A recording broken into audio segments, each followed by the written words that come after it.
ചിലർ എന്തുകൊണ്ടാണ് ഖുർആൻ ക്ലാസ്സുകളിൽ സ്ഥിരമായി പങ്കെടുക്കാത്തത്? എന്തുകൊണ്ടാണ് വെള്ളിയാഴ്ചകളിൽ ഖുതുബയുടെ തുടക്കത്തിൽ അവർക്ക് സ്ഥിരമായി പള്ളിയിൽ വരാൻ സാധ്യമാകാതെ പോകുന്നത്?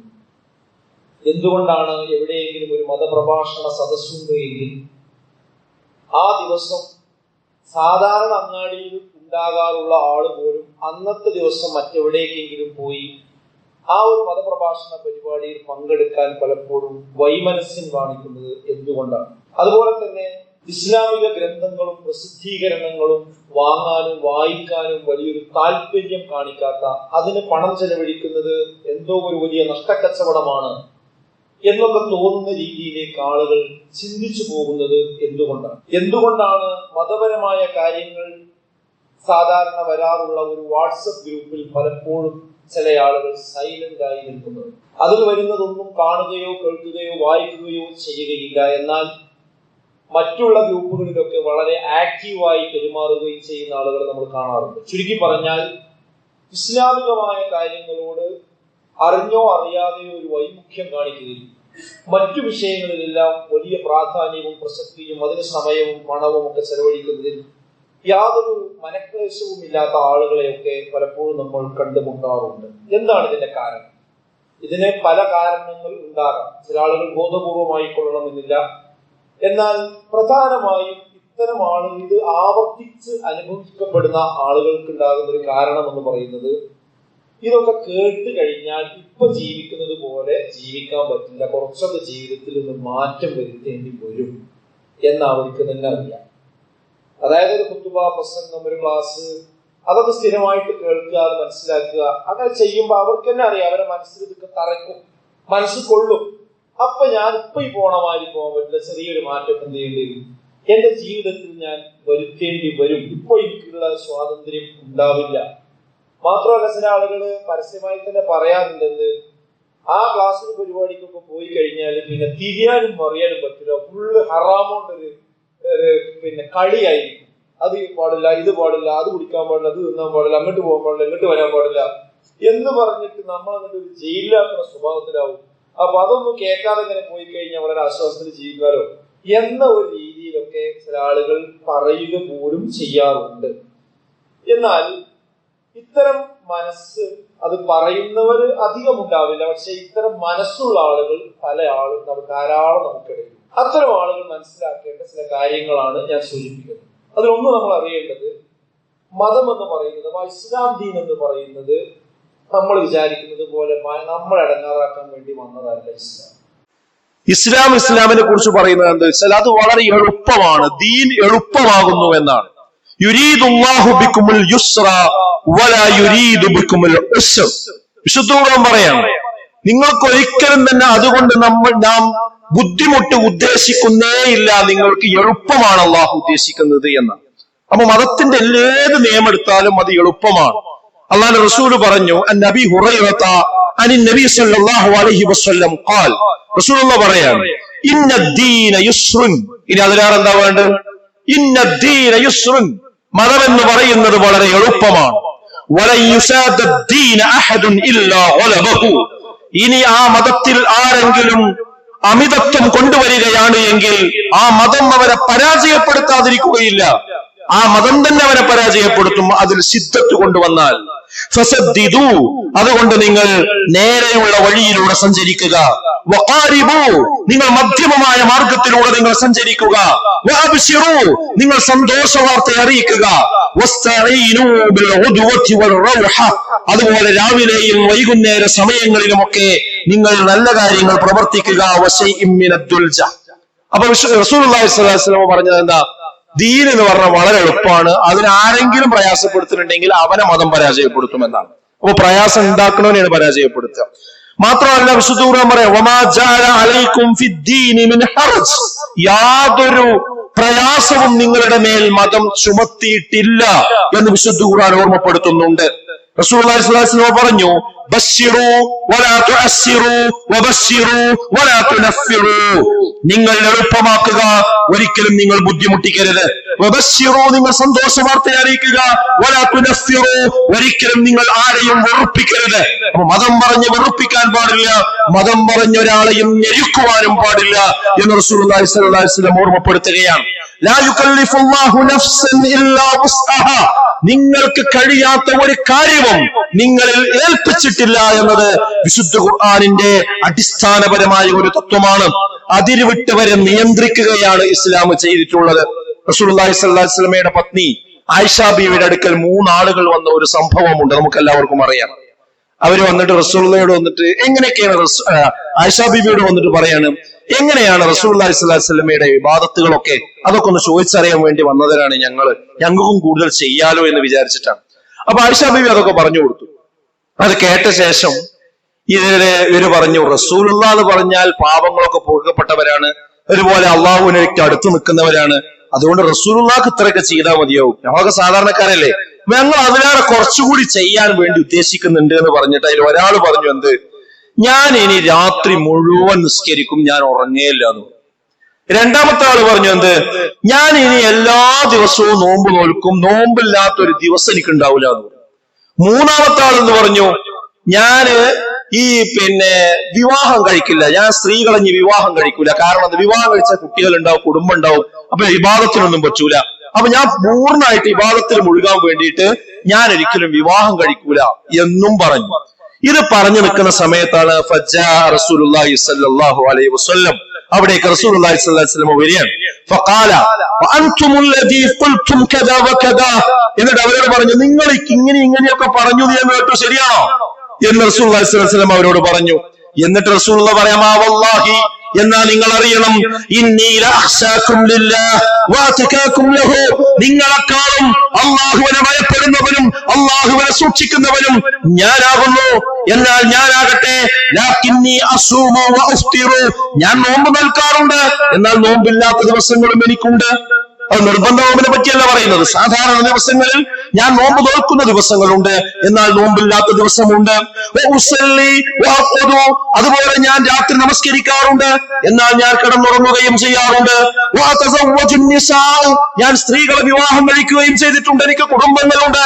ഇത്രയും പറഞ്ഞ ശേഷം റസൂലുള്ളാഹി പറഞ്ഞു, ഫമൻ റഗിബ അൻ സുന്നതി ഫലൈസ മിന്നി, ശക്തമായി പറയണം, എന്റെ സുന്നത്തിനെ, എന്റെ ചര്യയെ, എന്റെ നടപടിക്രമങ്ങളെ ആര് കൈവിട്ടുവോ അവൻ എന്നിൽപ്പെട്ടവരല്ല എന്ന് പറയുന്നത് മദ്യപിക്കുന്നവനോടല്ല, വ്യഭിചരിക്കുന്നവനോടല്ല, അതുപോലെയുള്ള അനാശാസ്യങ്ങൾ ചെയ്യുന്നവനോടല്ല, മറിച്ച് നമസ്കരിക്കുമെന്ന് പറഞ്ഞവനോടാണ്, രാത്രി മുഴുവൻ നമസ്കരിക്കുമെന്ന് പറഞ്ഞവനോടാണ്, ഞാൻ ദിവസവും നോമ്പെടുക്കുമെന്ന് പറഞ്ഞവനോടാണ്, ഞാൻ കുടുംബജീവിതമില്ലാതെ ജീവിക്കുമെന്ന് പറഞ്ഞവനോടാണ്.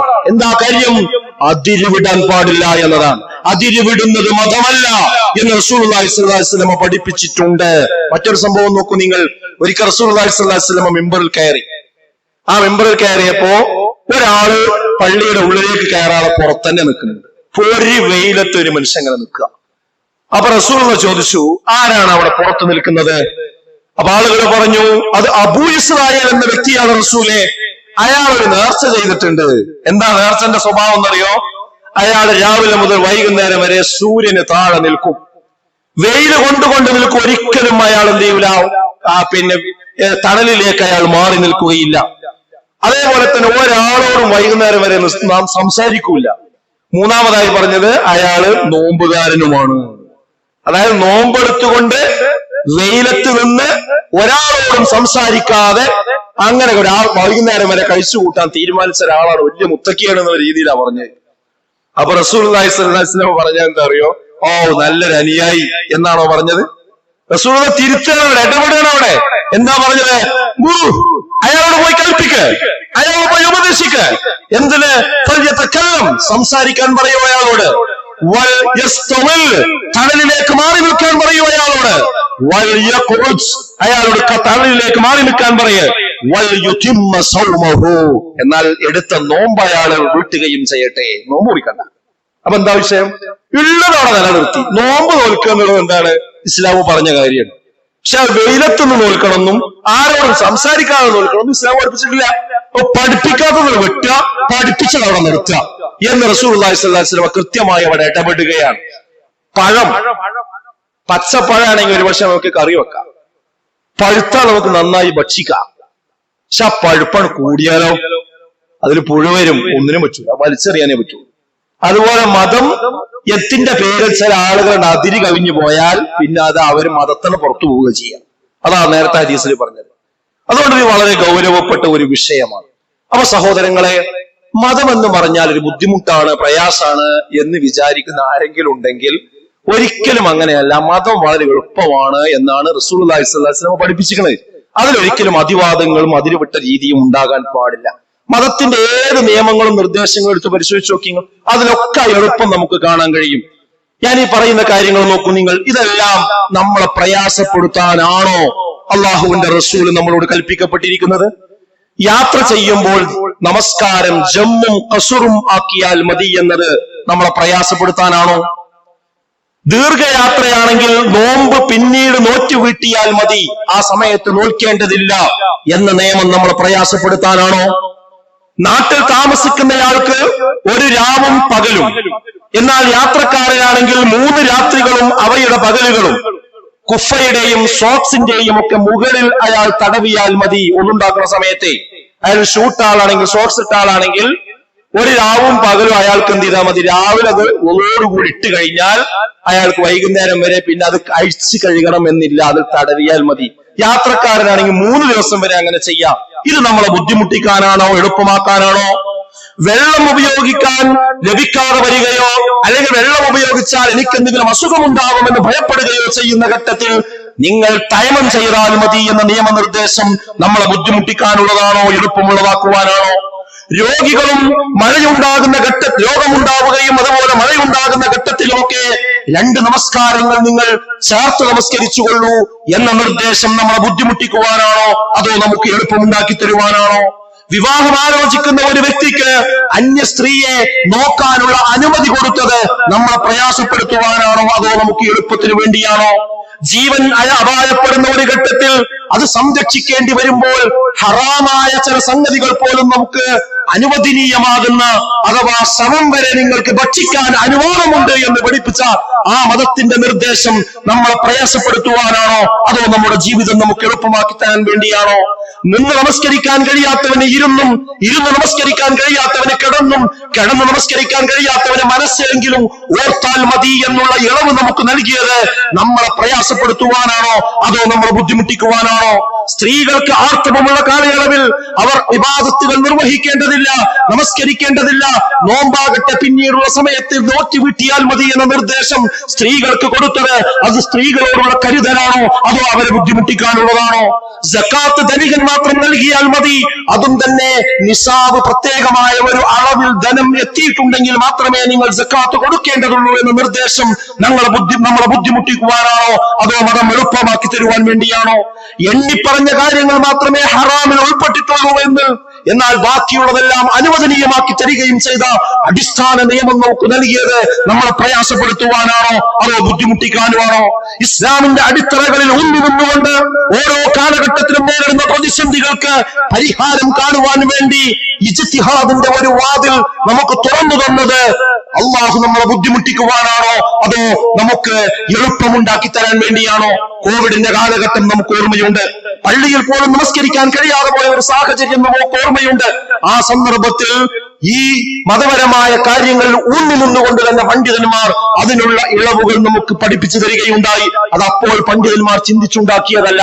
അതിന്റെ ഉസൂല്, അതിന്റെ നിയമം നേരത്തെ തന്നെ ഇസ്ലാമിലുണ്ട്. ഒരു നിർണായക ഘട്ടം വന്നു കഴിഞ്ഞാൽ എങ്ങനെയായിരിക്കണം തന്റെ ഇബാദത്തുകൾ എന്ന് പുനഃക്രമീകരിക്കുവാൻ ആവശ്യമായ അടിത്തറകളിൽ ഊന്നി നിന്നുകൊണ്ടുള്ള ഒരു മതത്തിന്റെ പേരാണ് നമ്മൾ സ്വീകരിക്കുന്ന ഇസ്ലാം എന്ന് പറയുന്നത്. അത് നമ്മളെ ബുദ്ധിമുട്ടിക്കാൻ വേണ്ടിയാണോ അതോ നമുക്ക് എളുപ്പമാക്കി തരാൻ വേണ്ടിയാണോ? എത്ര തെറ്റ് ചെയ്തവനാണ് എങ്കിലും പാശ്ചാത്താപ മനസ്സുണ്ടെങ്കിൽ അതെല്ലാം പുറത്തു കൊടുക്കാനായി തൗബ എന്ന ഒരു വലിയ വാതിൽ നമ്മുടെ മുമ്പിൽ തുറന്നു വെച്ചത് അള്ളാഹു നമ്മളോട് കാണിക്കുന്ന കാരുണ്യമാണോ അതോ നമ്മളെ പ്രയാസപ്പെടുത്തുവാനാണോ? ഇങ്ങനെ പറഞ്ഞു പോവുകയാണെങ്കിൽ എത്ര പറഞ്ഞു പോകാൻ പറ്റും? അപ്പൊ സുഹൃത്തുക്കളെ, അള്ളാഹ് നമ്മളെ ഈ ദീൻ എന്ന് പറഞ്ഞ വളരെ എളുപ്പമാക്കി തന്നതാണ്. അനാവശ്യമായി നമ്മൾ പറയണത് വേറെ ബുദ്ധിമുട്ടാണ്, കുഴപ്പമാണ്. എന്താ ഖുർആൻ പറഞ്ഞത്? ഫത്തഖുല്ലാഹ മസ്തതഅ്തും. നിങ്ങൾ കഴിവിന്റെ പരമാവധി നിങ്ങളെ കൊണ്ട് കഴിയുന്ന രീതിയിൽ അല്ലാഹുവിനെ നിങ്ങൾ സൂക്ഷിക്കുക. വസ്മഉ, നിങ്ങൾ കേൾക്കുവീൻ. ദീനീ കാര്യങ്ങൾ നിങ്ങൾ അറിയുവീൻ, മനസ്സിലാക്കുവീൻ, പഠിക്കുവീൻ. വഅതിഉ, നിങ്ങൾ അല്ലാഹുവിനെ അനുസരിച്ച് ജീവിക്കുവീൻ. വഅൻഫിഖു ഖൈറൻ ലിഅൻഫുസികും, നിങ്ങളുടെ ദേഹത്തിന് ഖൈറായത് നിങ്ങൾ ചെലവഴിക്കുകയും ചെയ്യുവീൻ. വമൻ യൂഖ ശുഹ്ഹ നഫ്സിഹി, എന്നാൽ മനസ്സിന്റെ പിശുക്കിൽ നിന്ന് ആര് രക്ഷപ്പെട്ടുവോ ഫൗലൈക ഹുമുൽ മുഫ്ലിഹൂൻ, അവര് തന്നെയാകുന്നു വിജയികൾ എന്നാണ് വിശുദ്ധ ഖുർആൻ ഓർമ്മപ്പെടുത്തുന്നത്. അതല്ലാതെ ഞാൻ ക്ലാസ്സിനില്ല, ഞാൻ പരിപാടിക്കില്ല, ഞാൻ ഖുതുബ കേൾക്കാനില്ല, എനിക്ക് മതപരമായ കാര്യങ്ങളൊന്നും വായിക്കണ്ട, എനിക്കതൊന്നും അറിയണ്ട, അതൊക്കെ ഞാൻ മനസ്സിലാക്കിയാല് അതൊക്കെ ആകെ ഒരു പ്രയാസാവും എന്ന് വിചാരിക്കല്ല. ഫത്തഖുല്ലാഹ മസ്തതഅ്തും, നിങ്ങൾക്ക് കഴിയുന്നത് പോലെ നിങ്ങൾ ദീനനുസരിച്ച് ജീവിക്കുകയും ബാക്കിയൊക്കെ അല്ലാഹുവിന് അറിയാം. അതുകൊണ്ട് കേൾക്കുക, അനുസരിക്കുക, ആ രീതിയിൽ മുന്നോട്ട് പോവുക. അങ്ങനെയുള്ള യഥാർത്ഥ മുത്തഖികളിൽ, മുഅ്മിനുകളിൽ അല്ലാഹു നമ്മേവരെയും ഉൾപ്പെടുത്തി അനുഗ്രഹിക്കുമാറാകട്ടെ. അൽഹംദുലില്ലാഹ് വസ്സലാത്തു വസ്സലാമു അലാ റസൂലില്ലാഹ് വഅലാ ആലിഹി വസ്വഹ്ബിഹി അജ്മഈൻ. അമ്മാ ബഅദ്. ചില ആളുകൾ ആദ്യം ദീന് ബുദ്ധിമുട്ടാണെന്ന് പറയും, എന്നാൽ അത് എളുപ്പമാണ് എന്ന് ഞാൻ നേരത്തെ ഒന്നാമത്തെ ഖുതുബയിൽ വിശദീകരിച്ചതുപോലെ കൃത്യമായി ലക്ഷ്യസഹിതം അവരുടെ മുമ്പിൽ അത് അവതരിപ്പിച്ചു കൊടുത്താൽ, തെളിയിച്ചു കൊടുത്താൽ അവരടുത്ത ദുർന്യായം പറയും.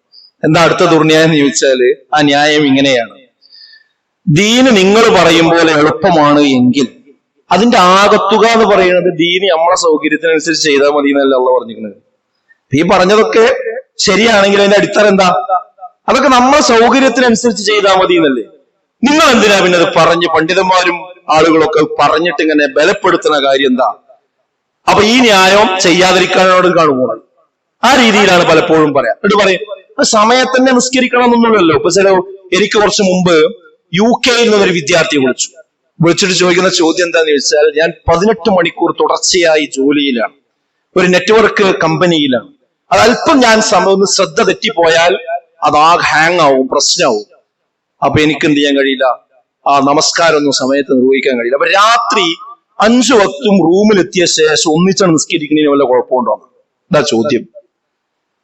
അപ്പൊ ഞാൻ പറഞ്ഞത് ശരിയല്ലല്ലോ. അപ്പൊ അവൻ പറഞ്ഞ ഒരു മാസമായിട്ട് ഇപ്പൊ എങ്ങനെ ചെയ്യണത് ഒന്ന് ആലോചിച്ച് നോക്കി.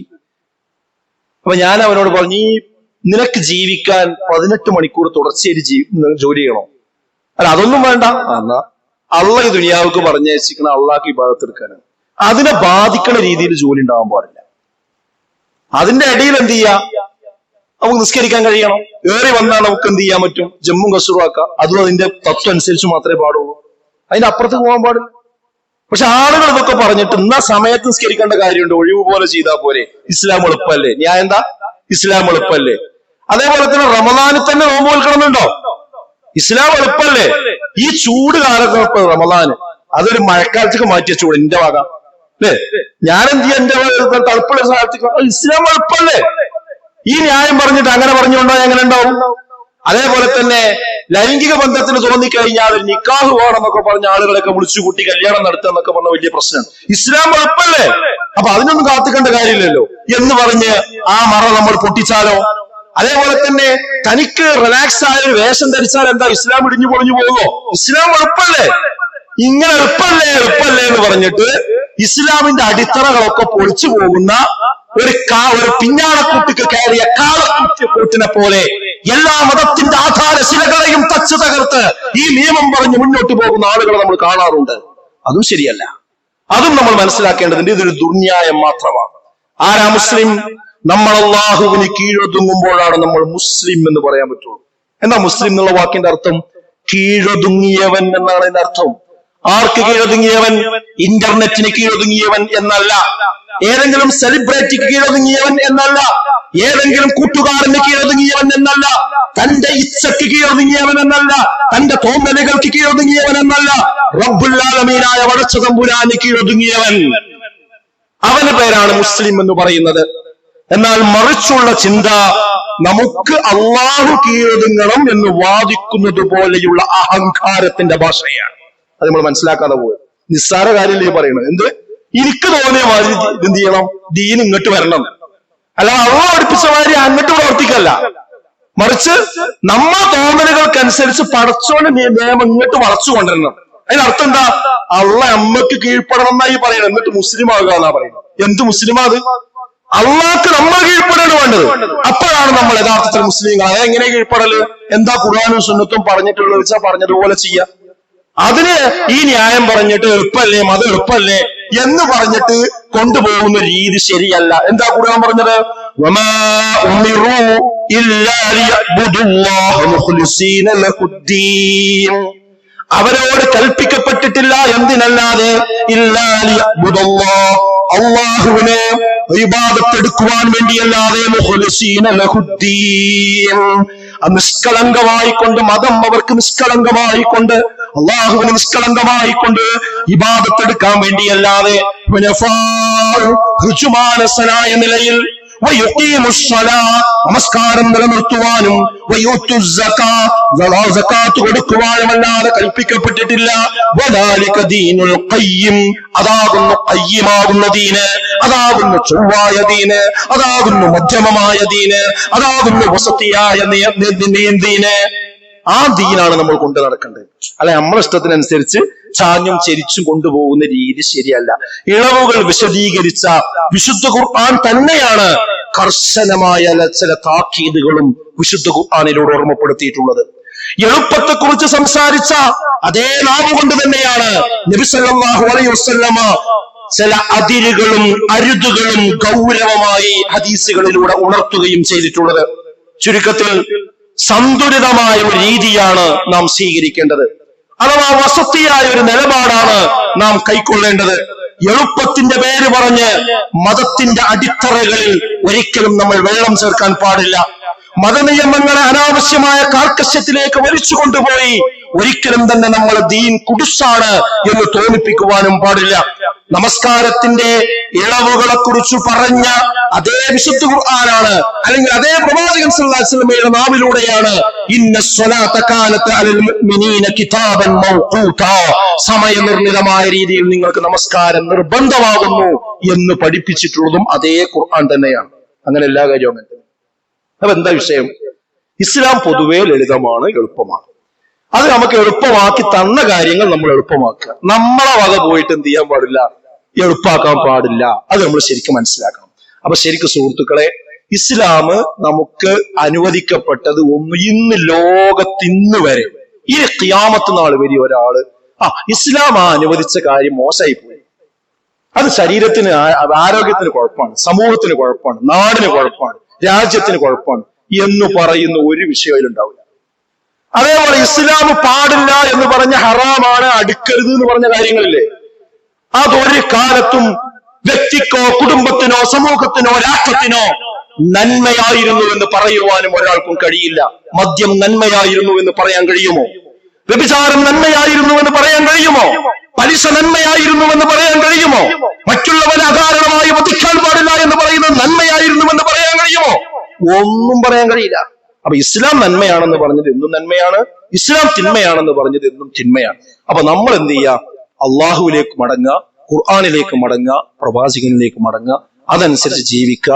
എന്നാൽ മാത്രമേ സുഹൃത്തുക്കളെ പരലോകത്ത് നമുക്ക് സ്വർഗം കിട്ടുള്ളൂ. അല്ലാതെ ഈ കേക്കിണിന്റെ പിന്നാലെ പോയി നമ്മളെ ദീനിനെ വലിച്ചെറിഞ്ഞു കഴിഞ്ഞാൽ വലിയ അപകടത്തിലേക്കാണ് പോവുക. എപ്പോഴാണ് അള്ളാഹു നമ്മളെ തിരിച്ചു വിളിക്കുക എന്ന് പറയാൻ കഴിയില്ല. ഒരിക്കലും ഈ സോഷ്യൽ മീഡിയ കാലഘട്ടത്തിൽ ഈ കേൾക്കുന്ന പുകിലുകളുടെ കൂടെയല്ല നമ്മൾ പോകേണ്ടത്. അള്ളാഹുവിനെയും റസൂലിനെയും അംഗീകരിച്ചുകൊണ്ട് ഇസ്ലാമിനെ പൂർണ്ണമായി ഉൾക്കൊണ്ടുകൊണ്ട് മുന്നോട്ട് പോകണം. അങ്ങനെയുള്ള യഥാർത്ഥ മുത്തക്കികളിൽ മുഅ്മിനുകളിൽ അള്ളാഹു നമ്മേവരെയും ഉൾപ്പെടുത്തി അനുഗ്രഹിക്കുമാറാകട്ടെ. നമ്മുടെ ജീവിതത്തിൽ വന്നുപോയ ചെറുതും വലുതുമായ എല്ലാ പാപങ്ങളും അള്ളാഹു നമുക്ക് വിട്ടുപുറത്ത് മാപ്പാക്കി തരുമാറാകട്ടെ. നമ്മുടെ കൂട്ടത്തിൽ രോഗം കൊണ്ട് കഷ്ടപ്പെടുന്ന ധാരാളം ആളുകളുണ്ട്. അവർക്കൊക്കെ അള്ളാഹു സമ്പൂർണമായ ശമനം നൽകി അനുഗ്രഹിക്കുമാറാകട്ടെ. ഈ കഴിഞ്ഞ ദിവസങ്ങളിൽ ഒരുപാട് ആളുകൾ നമ്മളിൽ നിന്ന് മരണപ്പെട്ടു പോയിട്ടുണ്ട്. അവരുടെയൊക്കെ കബറിടം അള്ളാഹു വിശാലമാക്കി കൊടുക്കുമാറാകട്ടെ. നമ്മുടെ കൂട്ടത്തിൽ വിവാഹം കഴിഞ്ഞ് ഇതുവരെയും സന്താന സൗഭാഗ്യം ലഭിച്ചിട്ടില്ലാത്ത ദമ്പതിമാരുണ്ട്. അവർക്കൊക്കെ സ്വാലിഹീങ്ങളായ സന്താനങ്ങളെ അള്ളാഹു പ്രദാനം ചെയ്യുമാറാകട്ടെ. അല്ലാഹുമ്മ ഗ്ഫിർ ലിൽ മുഅ്മിനീന വൽ മുഅ്മിനാത്ത് വൽ മുസ്ലിമീന വൽ മുസ്ലിമാത്ത് വൽ അഹ്യാഇ മിൻഹും വൽ അംവാത്ത് ഇന്നക മുജീബുദ് ദഅവാതി യാ ഖാദിയൽ ഹാജാത്ത്. ربنا اصرف عنا عذاب جهنم إن عذابها كان غراما ربنا هب لنا من أزواجنا وذرياتنا قرة أعين واجعلنا للمتقين إماما. اللهم أجرنا من النار، اللهم أجرنا من النار. اللهم أعز الإسلام والمسلمين وأذل الشرك والمشركين. ربنا تقبل منا إنك أنت السميع العليم وتب علينا إنك أنت التواب الرحيم. ربنا آتنا في الدنيا حسنة وفي الآخرة حسنة وقنا عذاب النار. آمين يا أرحم الراحمين.